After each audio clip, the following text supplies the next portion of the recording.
के का बात तैयारी, घाटी पर धमाका कैसे होई अब की बारी।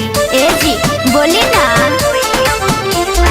बोलिए बलम जी छठ के का बात तैयारी, घाटी पर धमाका कैसे होई अब की बारी। माथे दौड़ा लेके बोलिया सो के जाई है। अरे पूरा इंडस्ट्री आई हो कैसे मथवा पर दौड़ा लेके पवन भैया जाई है। अच्छा कन्हिया पौखिया खेसारी जिले आई है। खेसारी जिले आई है, खेसारी जिले आई है। आया छपारा के घाट जगमगाई है जी, घाट जगमगाई है। अरे बहुत अच्छा लगी जी।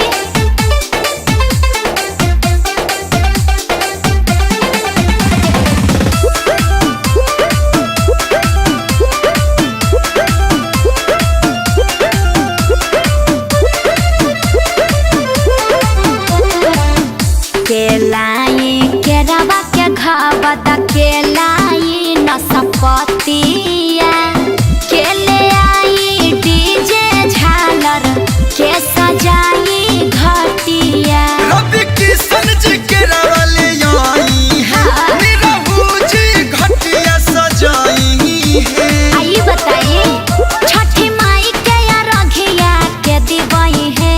हरी हमार बाबूजी खुदे पंडित जी हमें हो। गैया के दूध लेके यहाँ समिसरा जी आई है। अच्छा चुनमुन बाबा या रखिया दिवाई है। पूरा गाजीपुर के घाट जगमगाई है जी, घाट जगमगाई है।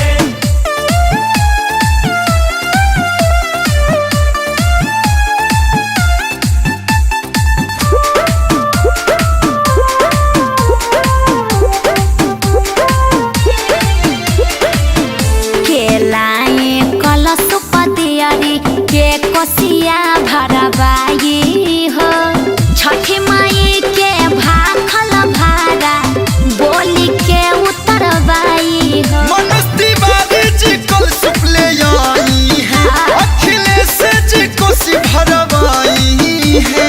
आए कश्यप जी का? छठी मैया के गीत बोली के गई है।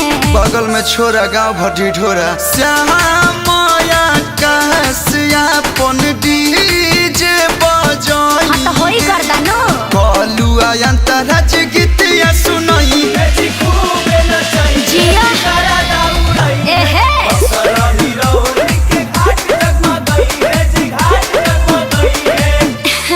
तब तो बड़ा निक लागी जी।